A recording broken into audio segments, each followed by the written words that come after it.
Assalamualaikum warahmatullahi wabarakatuh. Perkenalkan, nama saya Nurdiansyah. Saya pemilik Cahaya Sejahtera Farm yang beralamat di Boja, Desa Ngarianak, Kabupaten Kendal, Jawa Tengah. Saya memulai peternakan ini tahun 2011, alhamdulillah sampai saat ini. Untuk populasi di kandang saya di sini adalah kandang sebagai penampung saja atau transit. Di sini bisa memuat kapasitas 700 sampai 1000 ekor. Tapi kita karena kandang keluar masuk ya, kalau kita ngobrol di dunia langsung di bisnis pasti akan rugi. Karena apa? Domba, kambing belum tentu bisa menggaji kita. Dengan dasar cuma bisanya kita harus masuk di dunia hobi dulu, seneng dulu, baru kita mendapatkan ilmu, mendapatkan teman, mendapatkan relasi, mendapatkan kecocokan teman, bisa silaturahmi sama teman, bisa komunikasi, masalah ngobrol penjualan, ngobrol keuntungan, ngobrol saling punya barang. Terus untuk orang yang bisa dibilang katanya rugi, katanya banyak yang bangkrut, itu karena apa? Dia sudah tidak bisa mengatur waktunya untuk memelihara kambing dan pekerjaannya dia. Di dunianya kesibukannya dari mulai jam 7 pagi sampai jam 4 sore untuk kehidupannya dia. Jadi misalkan mereka punya kambing 10 atau 100 ekor, itu dia bisa kerja mulai jam 7 pagi sampai jam 4 sore. Kemudian untuk waktu kambing tuh kita ambil jam 6 pagi sampai jam 7 pagi. Nah, nanti untuk sorenya jam 4 pagi sampai jam 6 sore untuk setelah kerja. Nah, kita ngobrol ndak usah ke manajemen keuntungan, tapi kita ngobrol dulu di pupuknya saja dulu. Coba tiap hari kita ambil pupuk dari kapasitas misalkan kambing per 25 ekor atau per 100 ekor. Kenapa kok dari per 25 ekor sampai 100 ekor itu? Karena dari per 25 ekor domba itu bisa menghasilkan pupuk per hari 1 karung. Kalau kita punya 100 ekor, itu bisa menghasilkan pupuk 4 karung per hari. Kalau kita menjual pupuk dengan harga 12.000 per karung, dikalikan 4 karung dari 100 ekor, kali 30 hari itu ketemunya 1.440.000. Dan itu bisa dibilang kita sudah digaji kambing. Nah, itu satu. Kalau untuk hasil panen per 3 bulan, berarti kan kita bisa jual kambing dari hasil penggemukan atau fatteningnya. Kalau kita ngobrol di penggemukan, kita untung di hasil penggemukan. Dari bibit misalkan bobot 20 kilo, digemukan 3 bulan bisa kurang lebih 35 kilo. Tapi kalau kita ngobrol di dunia breeding, untuk masuk di manajemen breeding itu kita bisa memulai dari pemeliharaan misal 100 ekor ya. Itu keuntungannya kita satu di pupuk, yang kedua di cempe, yang ketiga di indukan yang sudah dikawinkan, dan keuntungannya lagi di hasil penjualan pada saat setelah kurban. Kita biasanya menjual hasil sapihan betina yang dipisah dari anaknya, indukannya dalam kondisi bunting antara 2 bulan atau 3 bulan, kita keluarkan pas setelah hari kurban. Biasanya kan orang-orang nyari indukan-indukan yang bagus atau yang bunting atau yang hasil anakan dari breedingan juga, seperti itu. Kalau untuk ngobrol di masa kurban yang menjelang saat ini, gitu kita bisa ambil dari hasil cempe sapihan breeding pada umur kisaran 4 bulan. Karena kita pakainya breeding pejantan Merino dan betina lokal, itu anakannya rata-rata di kisaran bobot 20 sampai 28 kilo. Tapi kita ambil saja di bobot 20 kiloan untuk penggemukan, bahan untuk penggemukan di umur 4 bulan. Nah, sebentar lagi kan kita biasanya bisa menghitung dari misalkan kita ngisi indukan di bulan Januari, di bulan Agustus, September, Oktober, November, Desember, itu domba proses kawin, bunting, melahirkan. Jadi 148 hari sampai 150 hari dalam kisaran 5 bulan. Kemudian setelah cempenya umur 2 bulan menginjak umur pemeliharaan 7 bulan, itu kita induknya kawinkan. Setelah dikawinkan, kita biasanya pakai sistem pegang, bukan umbar, karena kondisi cempe masih nyusu. Kita kawinkan paling tidak bisa sampai kena 2 sampai 3 kali lah. Mungkin kemudian kita masukkan lagi ke kandang sama cempenya. Setelah kawin, kita kembalikan sama cempenya. Kita lanjut lagi ke tahap 2 bulan ke depan untuk pas bulan sapeh 4 bulan cempe. Jadi pada saat kita mau nyape, itu kita cross check induk bunting apa tidak. Kalau bunting berarti bunting 2 bulan.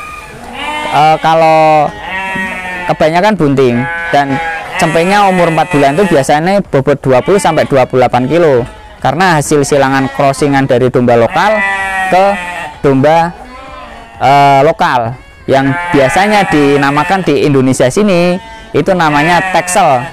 Texelnya Indonesia ya, bukan Texelnya Belanda. Kalau Texelnya Belanda beda, tapi Texelnya yang dinamakan di Indonesia, contohnya Texel di saya memang tak namai Texel domba Sawalu. Itu hasil produksi dari domba lokal kita dari domba pejantan Moreno, itu kita namai domba Sawalu. Sama seperti domba-domba Dombos, Doma itu seperti itu sama. Tapi di sini saya namai domba Sawalu. Nah, seperti itu. Dan kemudian kita lanjut untuk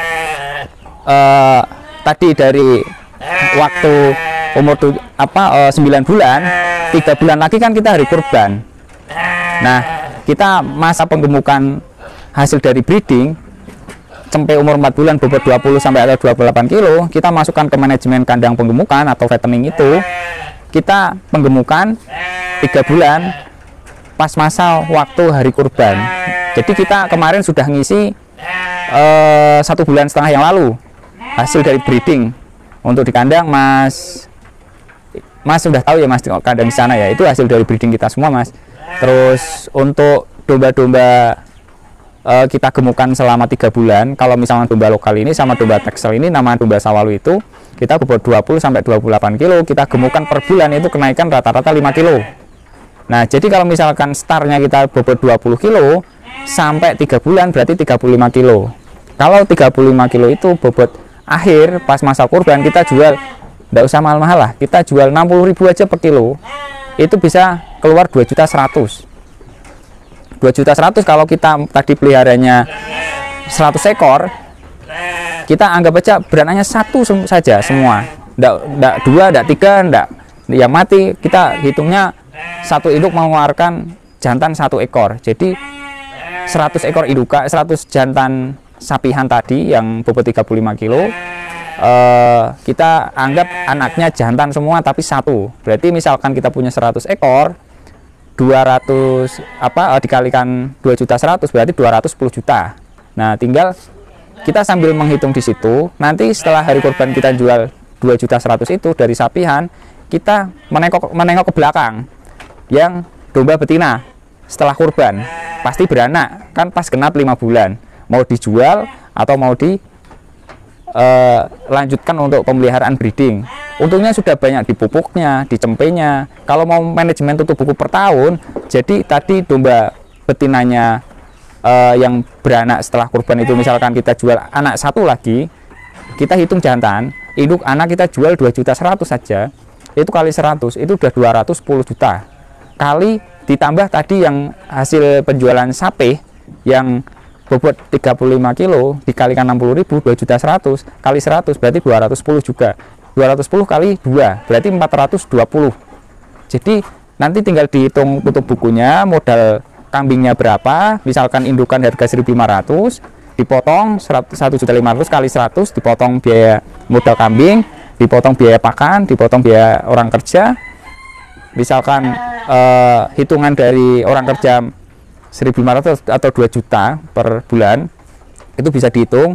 Biaya pakan kita hitung kalau pakai konsentrat, ada konsentratnya, per tahun bisa dibilang kita 50 jutaan lah.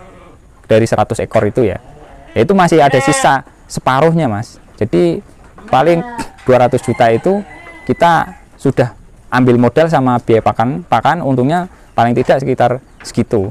Nah itulah kenapa kita bisa menghitung seperti itu, karena kita sebagai pelaku breeding. Kenapa orang-orang bisa rugi? Karena tidak sabar. Ya namanya orang ceritanya beda-beda, punya kebutuhan masing-masing. Biasanya kalau kita breeding, pelihara kambing, kalau sudah kalah butuh ya kalah semua jadinya. Seperti itu Mas. Kalau pertanyaan domba sama kambing untung mana? Menurut saya semua untung semua. Tinggal kita bisa ndak ilmu di dunia kambing sama dunia domba. Kalau biasa orang bilang lebih enak domba, ya karena satu, dia pasti bisa memelihara domba dan punya bakul-bakul domba. Yang kedua, masuk ke ranah kambing. Orang itu nggak bisa pelihara kambing dan cari kambing bagus-bagus, tapi kalau pemeliharaan nggak bagus ya percuma, dia nggak laku. Memang kambing agak susah. Treatmentnya satu, domba kalau dari pasar, dari kita langsung kita mandikan, kasih obat mata, kasih obat cacing, kasih vitamin, kita umbar dulu, kita mandikan sama-sama. Tujuannya apa dimandikan? Biar supaya baunya sama. Kalau baunya beda-beda itu pasti kambing tuh lari ke sana kemari untuk mengejar yang baunya beda. Itu seperti itu Mas. Untuk supaya untuk menjinakkan biar aman, itu tujuannya baunya dibikin sama rata, yaitu dimandikan. Kalau untuk masalah penanganan kambing itu ya paling tidak datang ya dikasih ramban atau rumput dulu, jangan langsung dengan pola pakan fermentasi atau pakan kering. Itu pasti kambing drop, pasti beleken, mencret, kembung, mati ujung-ujungnya. Karena kambing juga berani mati daripada suruh makan konsentrat atau pakan fermentasi seperti itu. Paling tidak kita punya hijauan-hijauan yang untuk 1 sampai 5 hari untuk pemberian pakan hijauan untuk biar mapan dulu seperti itu. Kalau untuk jangan berpatokan ke YouTube, itu menurut saya sih salah ya. Kita harus bisa melihat YouTube itu yang baik mana, yang tidak mana, yang memberikan inspirasi mana, dan yang perlu dipatutkan untuk belajar siapa, itu kita pikirkan salah satu. Makanya saya dari dulu menekankan untuk rekan-rekan kalau mau ternak kambing, ya silaturahmi dulu sebanyak-banyak mungkin. Banyakin teman-teman, banyakin relasi, banyakin tanya, baru terjun. Jangan terjun dulu, kalau susah baru lihat di YouTube atau lihat di peternak-peternak kalau sudah susah. Makanya kalau bisa kita sebelum terjun ke dunia kambing paling tidak banyakin teman, banyakin silaturahmi, banyakin tanya ke teman-teman yang sudah ahlinya, dan kita ambil salah satu dari pengalaman yang kita jalankan atau silaturahmi untuk siapa yang patut kita kiblatkan, dalam arti ilmu untuk menjadi mentor atau guru kita, seperti itu. Terima kasih sudah datang di peternakan kami.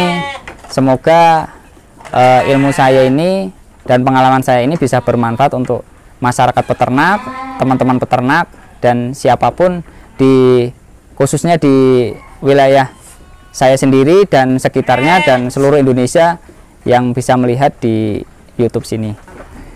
Terima kasih dari saya. Wassalamualaikum warahmatullahi wabarakatuh.